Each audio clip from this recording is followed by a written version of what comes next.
study that, you will find that no human being can ever go through so much opposition and afflictions. And yet Abdul Baha dealt with it personally with loving kindness, but for the community's sake with great firmness. And he said, those who were the breakers of the covenant, those who have arisen to destroy the cause of God, he announced them as covenant breakers, and we do not associate with them. That's all we do not do with the covenant breakers. You do not hate them, you do not fight with them, you do not try to destroy them, but we just do not associate with them. And this is a very important principle. Abdul Baha said it's like a disease, infectious disease, which the doctor will isolate you. I mean, this happens in life. The doctor isolates you if you have an infectious disease. And this is because, he said, if 1,000 healthy people go near that one defected person, that diseased person, they're all going to take this disease. The 1,000. That one person will not become better by associating with 1,000 healthy men, but 1,000 healthy men will become affected by one person who is diseased. You see, this process of covenant breaking, which did not exist in the past, they existed in the past, but that it was not dealt in the past. Nobody had the power, the authority to deal with those who break the covenant. Those who broke the covenant, if there was such a thing as a covenant. In Islam, there was a verbal arrangement or a verbal statement which was made by Muhammad, describing who should be the follower of Muhammad, who should be succeeding Muhammad. But his followers divided, and they disagreed, and they divided into two major sects. But they were both growing again. You know, there was no question of cutting anybody off. They were both Muslims of different sects.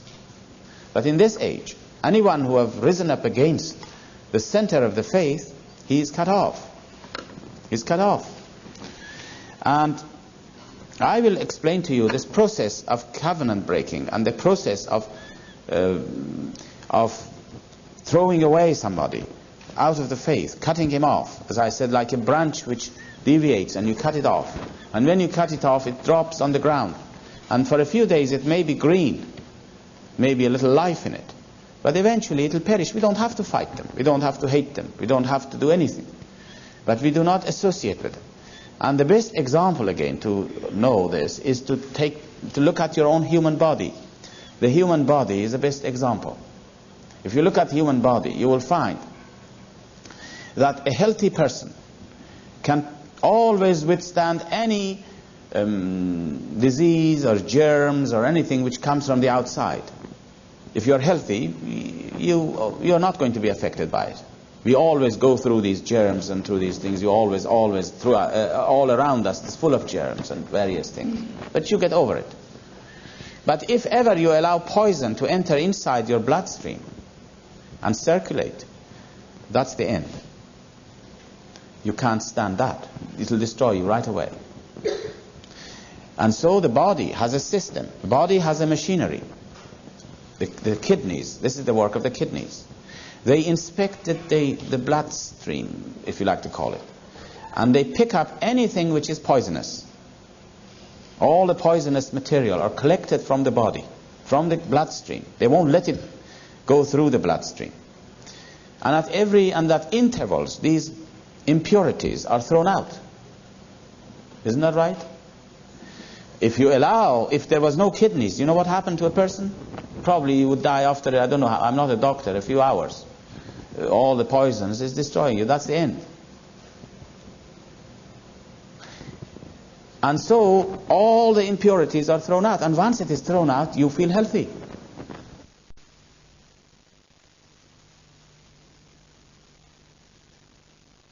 This machinery. The hands of the cause, it's their function. To be vigilant. And if there is anyone who is a poison circulating within the community, they'll throw him out with the approval of the House of Justice today. In the future, they will devise a different system, perhaps. But there is a machinery. And it does not mean that anybody who opposes the faith in some ways, you throw him out in that way and you call him a covenant breaker. A covenant breaker is a person who opposes the center of the faith actively. For instance, you may find a person who says, look, I am not a Baha'i. I was a Baha'i, but I'm not a Baha'i. Okay, this is not a problem. You withdraw his name. And in fact, you will love him, and you will help him, you will associate with him. Or a person may have broken some laws, and his voting rights is removed from him. Still, you can associate with him. There's no problem there. He will one day may come back again into the faith. But a covenant breaker is a person who actively opposes the center of the faith. For instance, he says, I believe in Baha'u'llah, but I don't accept anything that Abdul-Baha said, and I'm going to oppose it.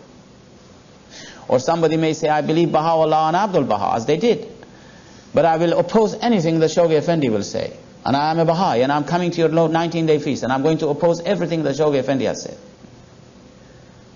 I won't let that happen. Or somebody today might say, look, I accept all the writings, but I will not oppose anything that I'll oppose anything that the House of Justice says. I'm coming to your 19-day feast, to your assemblies, to your communities, and I'm going to oppose everything they say. Well, this is the poison which is trying to circulate inside, and this we will not allow to happen. It's like a cancerous disease which happens. Sometimes you may go and the doctor says, I must cut your hand off right away. You won't object to that. You will welcome it. You say, all right, cut it off. Why? Because you know that if that cancer is allowed to remain there, it's going to destroy you. This is exactly what covenant breaking is. But fortunately, now we live at a time that we are talking about covenant breaking. Very few of them exist today who are opposing the House of Justice. Very few of them. And they are so, we are not worried about them. We are not doing anything with them. We are just leaving it to themselves. And as I said, we don't hate them, we don't associate with them. If they write me a letter, I will not answer them. I will not read it. I'll throw it away. It's poison.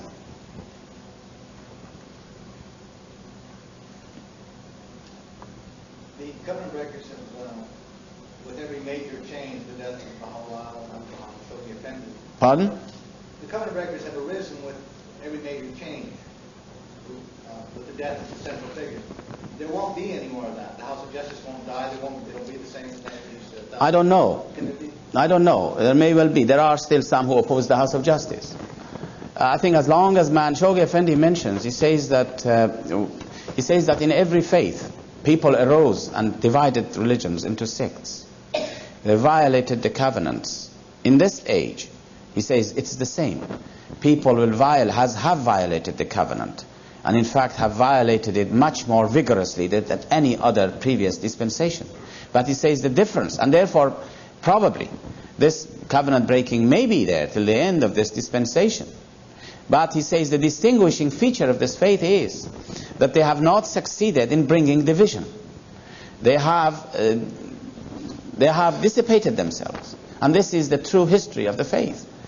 All of those things, people who rose up against the faith, where are they? Those covenant breakers of Abdul-Baha, they are gone and forgotten and finished and part of the history. If you want to go to Akka to find out the grave of Muhammad Ali, who was the arch breaker of the covenant, you won't find it. You don't know where he is, even buried. If you go to those hundreds of people who rose up against Shoghi Effendi amongst his family and others, where are they? They're gone, finished, completely finished, without doing anything to them. They're gone. And today there may well be a few here and there.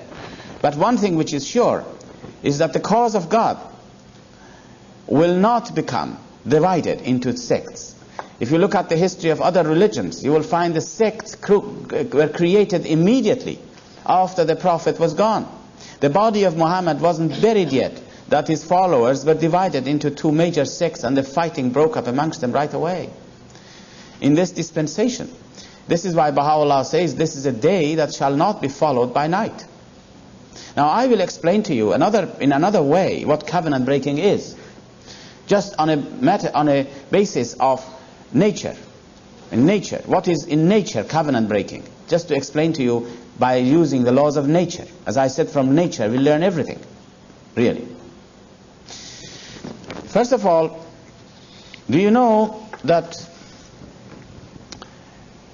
look at nature, you will find always opposite things attract each other. The north pole of a magnet and the south pole of a magnet are opposites. They'll attract to each other.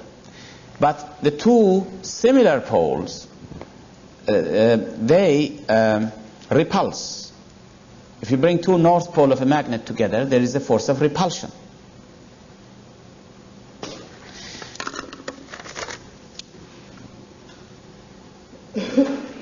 Now,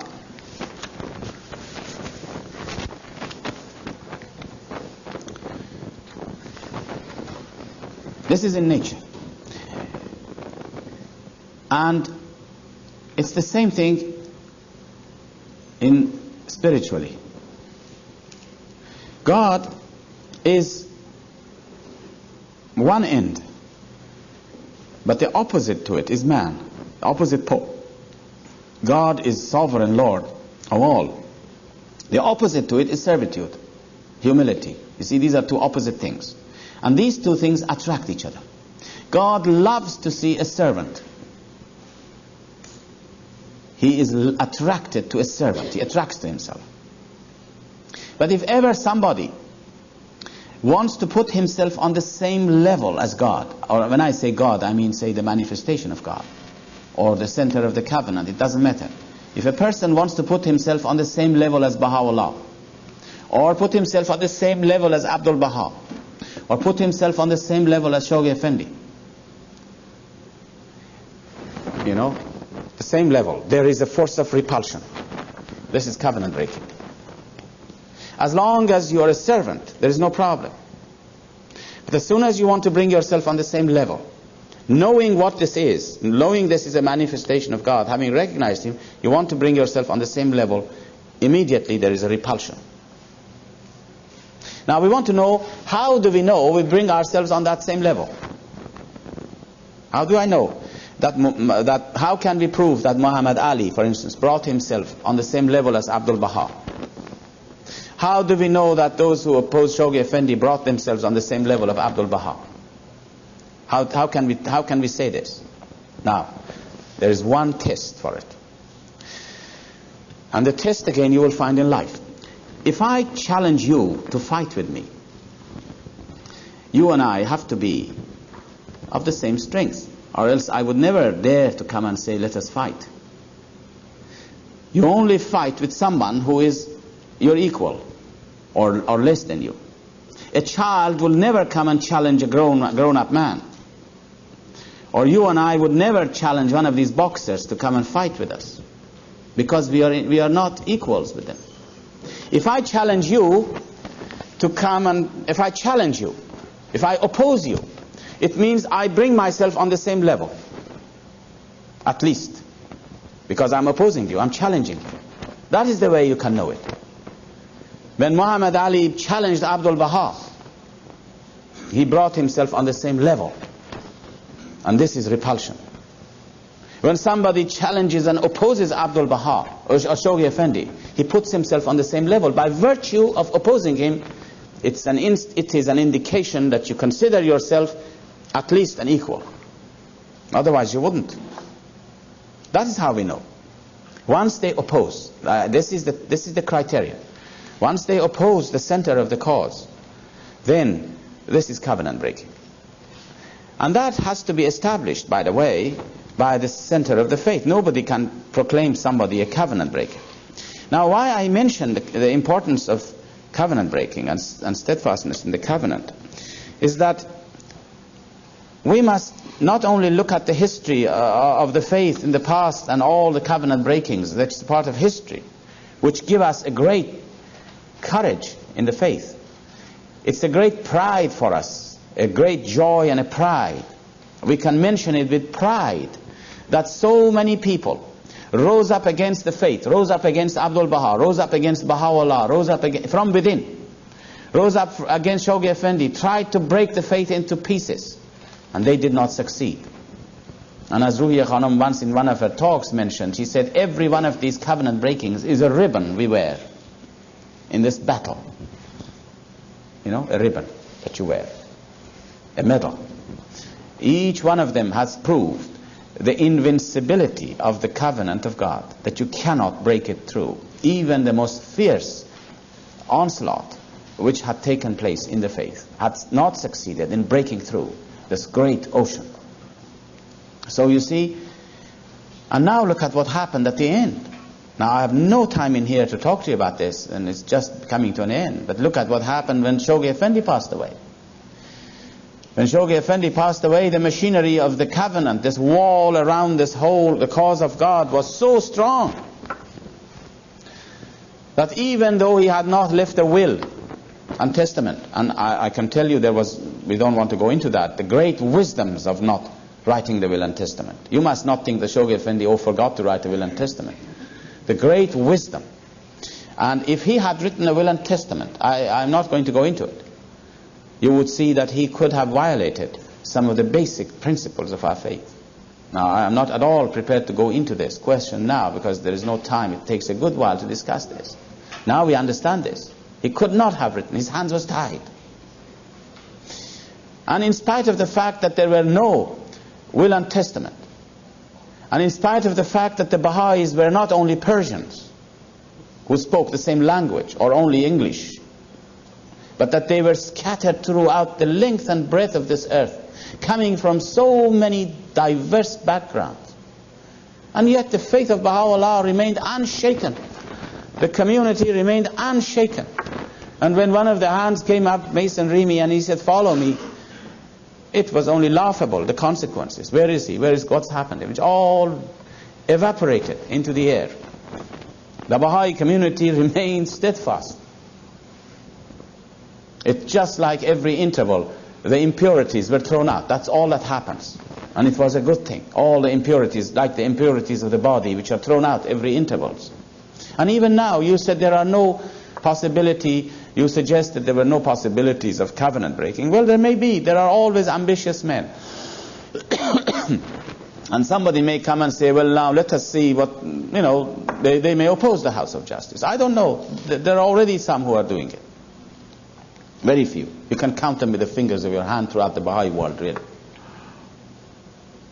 Now, this is a stage that we have reached, and we have to be grateful to those souls who defended the covenant of God, who defended this cause. As I said, they rallied around Abdul Baha and Shoghi Effendi. There was a time that Shoghi Effendi, not one member of his family remained faithful.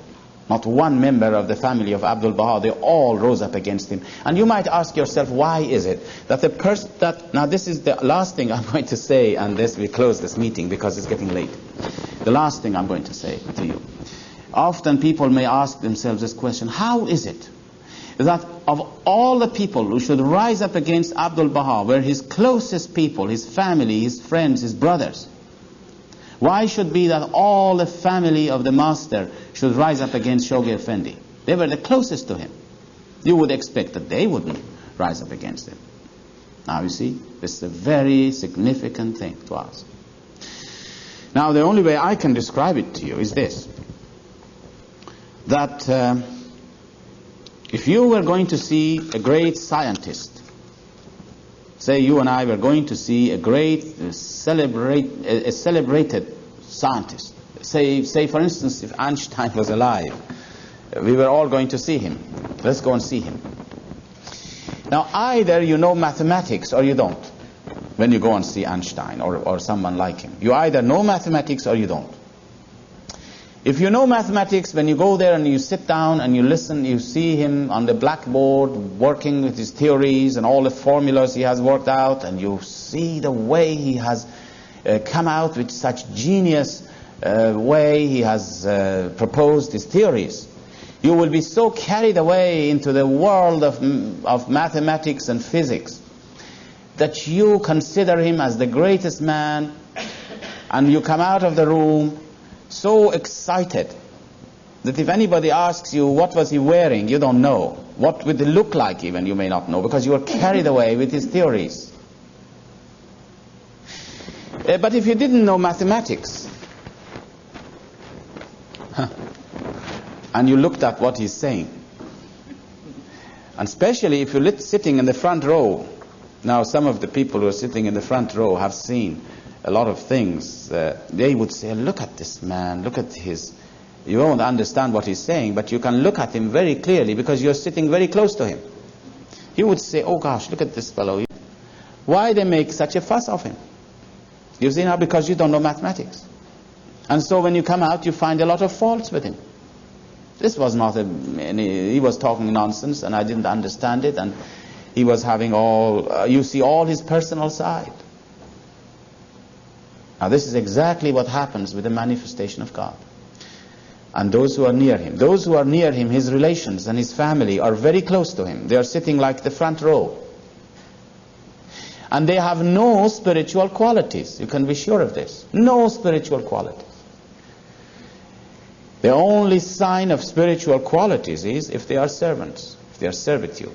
Like Abdul-Baha, who I told you would never enter into the room of Baha'u'llah without prostrating himself at his feet and considering himself as utter nothingness. Now if you're not like that, you don't know mathematics in that example. Now he knew it. He had seen nothing but the greatness of Baha'u'llah. But these people who had nothing at all, no spiritual qualities, but full of ambition, they had no share of the spiritual powers which was within him. And this is why Baha'u'llah says how many the people who have been in his presence who hadn't seen him at all, and how many people who were never in his presence and they had understood and recognized his greatness and glory. These people were sitting very close, and so all they saw was a human being. They saw him, he has to eat, he has to sleep. If he gets tired, if he doesn't sleep tonight, he gets sick. It's just like everybody else. And because they had not seen the great glory which was within him, therefore they were the first to rise up. You see now how it is when you're very close? They always say that when you're close to a lamp, there is a shadow near the lamp. You know these lamps which have a stand, if you look at it, there is a shadow there. The light goes around. You're close to it. When you're close to the manifestation of God, tests are very great. The slightest impurities, the slightest condition of ambition will destroy the soul. But we must thank God in this day that we have none of these problems, although we have to really deepen ourselves in the knowledge of the covenant. And I wish there was time that one could talk about the covenant. This in itself is something which will need a long time to discuss this. But now I feel that we have come to the end, whether good or bad. We have talked a great deal, and I know that some of you are going to go. How many are going tomorrow? Well, everybody is going. So never mind. No. Huh? Oh no, everybody is going away, tomorrow. They won't see us tomorrow. He's going away tomorrow. Oh, there's a few people. Well, I would like to say to those of you who are going that for me it has been a greatest privilege and a greatest joy to be with you, really. And I hope that I haven't made you tired of all these things. And as I said, if you want to forget everything, forget those points. Just a few of them you can remember. But always remember that Baha'u'llah has to be with us. This is the thing, and this is the whole, the essence of all that we have said in our service. And that He comes to us to our assistance, He helps us, He supports us. And all this love that we have for each other, the joy and the love that is in our hearts, is not because of ourselves. Now don't mistake that. All this love which brings us together and makes us to become like one people is not because of us, that we are very important people, that we are very special people in that sense. All of this love and this joy and this unity is because of Baha'u'llah. It is His revelation. It is the forces that He has released in the world, and it is that which comes through our hearts and makes us to become one. Otherwise, if you divorce that from it, what had we in common? All of us. Very little. Nothing.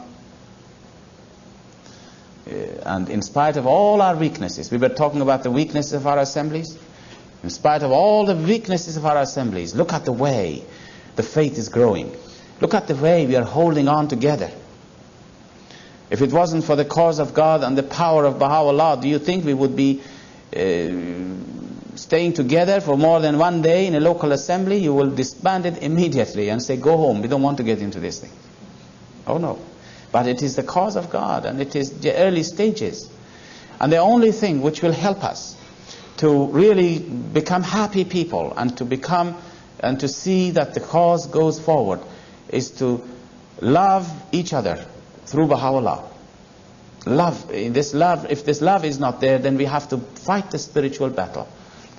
If I cannot see everybody with the eye of love and unity, then I have to fight my spiritual battle. And as I said, we must look into each other's faces and see a trace of Baha'u'llah, and then it will all work. Well. One question on terminology. In English translations, Soviet Effendi talks much of the greater covenant, I think he means that of Baha'u'llah. Yes, of Baha'u'llah. Only God, I think God. And then the lesser is Baha'u'llah, and so on, through the manifestation. That's right. But besides, at one point he says, sometimes God's greater plan intercedes. Well, so as you see it, the ocean, the immersive subject is sort of come to Baha'u'llah, bigger ocean up above God, and then the previous sort of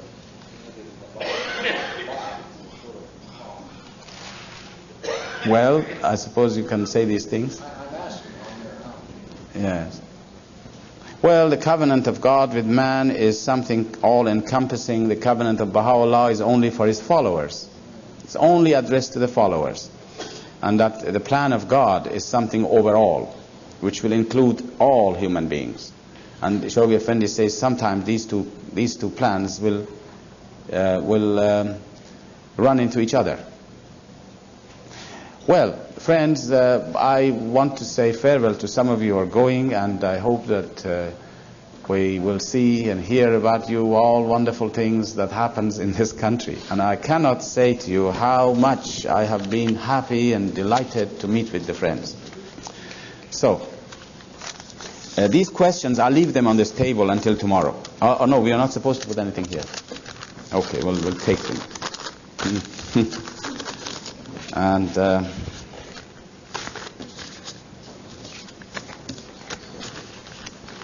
so, thank you very much. Thank you.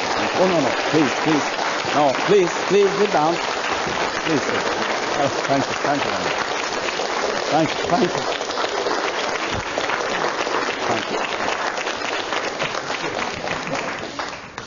Are we going? Yeah, we'll be here this evening. The program begins at 7. We'll be here. Well, thank you, John.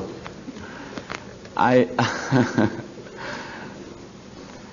feel that we could deal with some of these questions, and then as we go on, I'm sure a lot of subjects will open up that we can talk about. Yesterday and day before, as some of you may know, we dealt with a comprehensive sort of survey of the life of a Baha'i. And the theme was, what should we do? How can we live to enable our faith to grow? And I think we still can talk about that, naturally. You can talk around it and about this. But I think this morning I will pick up this question here. Is the person who has written this here? You have. It says, please tell the story. Oh, story about circumambulation. I thought you meant the wisdom of it, or this, or the yes. Well, first of all, I think I will mention this. Circumambulating, as you know, in the faith, this is a way of showing one's love and devotion to one that you worship as your God, as your Lord. You circumambulate around him, and this is actually a law. This is a principle of nature. Again, in nature, you can find a parallel for this. You will find always an object which depends upon its creator, it revolves around it. For instance, the earth revolves around the sun. It's in love with it. This is a love relationship. And the satellite revolves around the earth. It is the force of love, really, as we know. I mean, from the point of view of physics, we know what holds the satellite in motion. It is that force of attraction, which is the love and the speed of its action that make it circumambulate its beloved. And so it is a law of nature that if you depend on someone as your creator, you circumambulate around it. And this is why when you go to the shrines, the act of circumambulating the shrine is an act of devotion to your Lord. In the writings we come across this statement many a times, that the lovers circumambulate around their beloved. Now, the story of circumambulation, which is a story I mentioned to our friend in here, and he has recorded it in his tape. I think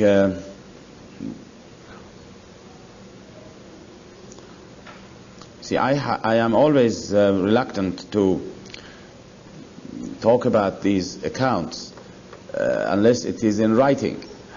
I feel we must be very accurate in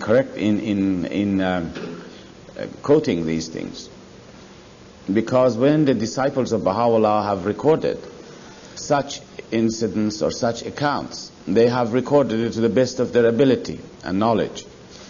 And all we can do is to translate it and convey it.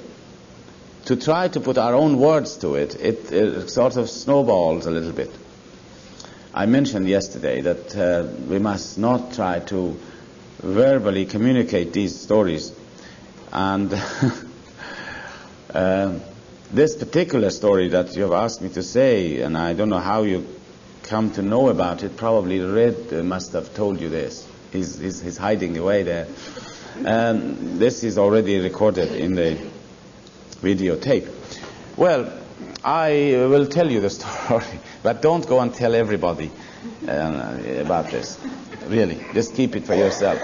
Because I say this to you. First of all, such stories which relate to us the greatness of the cause, and such stories which relate to us things like miracles, things which sounds and looks like miracles. These things we are not supposed to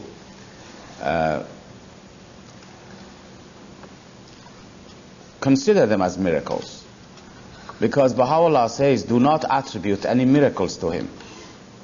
He says this will degrade the station of the manifestation of God. These accounts are only good for people who have seen them. And often people who had seen some of these accounts, I remember when I was a young boy, and they wouldn't tell us. They were very reluctant to talk about it because they didn't want to make it a point by which people would say, oh yes, this is the proof of the truth of this faith. You know, we never bring miracles as the proof of the truth of this faith. And as I said, Baha'u'llah says no one should attribute miracles to him. Although Abdul Baha has said that you can talk about it because it will give people joy and excitement, and it will uplift the souls to think about it. But we are not attributing miracles here. As I said, Baha'u'llah says it will degrade the station of the manifestation of God. Now, they were reluctant. Those people who were the origin of all these stories, they were reluctant to say it because, and especially when there were people who were not Baha'is, they would never say it to them.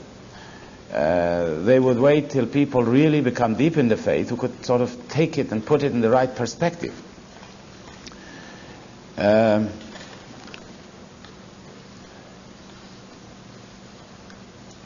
Now, I will tell you the story of Baha'u'llah.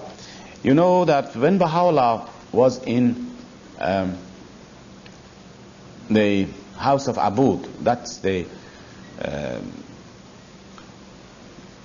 time that he, as you know, he spent about 7 years in those two houses, which is now called the house of Abud.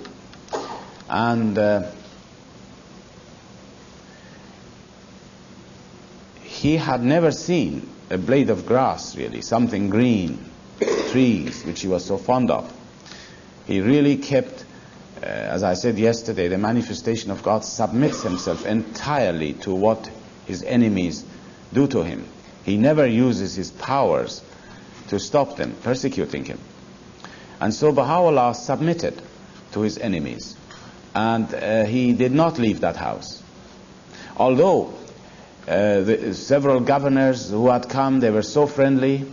Some of them became so much the admirers of Abdul Baha, and in one or two cases they even met Baha'u'llah in the house of Abud, that they became so much carried away with his powers, and they saw his glory, that they openly said that, of course, Baha'u'llah could leave the town if he wanted it. And Abdul Baha could leave the town if he wanted it. But you see, they were incarcerated in that city according to the edict of the Sultan. Now, Baha'u'llah had mentioned to Abdul Baha on one occasion that it is 9 years, he said, that he had not seen any sceneries of green and trees and flowers. And Abdul Baha immediately realized that his will now is that he should leave this place. And as you all may have heard, I'm sure, he went out and he rented these gardens outside Baghdad, outside Akka, known as the mansion of Mazra'e nowadays. The mansion of Mazra'e, as you see it now, those of you who have seen it, has been developed further since those days of Baha'u'llah. In those days were much smaller and much more primitive than what it is today, but certain basic part of the house is still there. The room of Baha'u'llah is still there, and all those things. Things have been added to it. Things have not really, there's not much change in it, except things have been added to it. Rooms have been added to it. So Abdul Baha rented this for a very reasonable price. And then he arranged the making of a special carriage. In those days there were no such thing as carriages around. And then he came to Baha'u'llah and he said, the carriage is ready, the gardens, the house outside is ready, and that he said, please, you can come out and let's go. Baha'u'llah said to him, no. He said no. He was a prisoner and he was staying there. Now here is a point that you must remember. I mentioned yesterday, the relationship that Baha'u'llah and Abdul Baha had was not the same relationship as an ordinary son and the father. You know how it is, how informal is the relationship of the son and the father. That Abdul Baha could sort of insist and persist and say, oh please come on, let's go, and this sort of thing. It wasn't like this. Baha'u'llah was his Lord. He had recognized him so much that none of us can ever recognize Baha'u'llah to that extent. And he showed such humility and such submissiveness to Baha'u'llah that no person can ever do. And in fact, it was Abdul Baha who taught the believers. You know, whenever believers came to the Holy Land, to attain the presence of Baha'u'llah, Abdul Baha would prepare them for coming in contact with Baha'u'llah. He would even look at their clothes and see whether their clothes were good enough.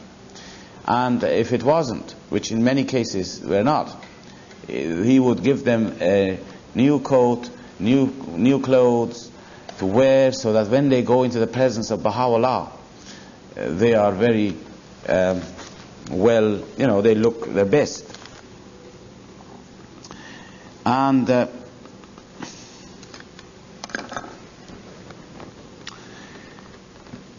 So, and he taught them the lessons in humility and self-effacement.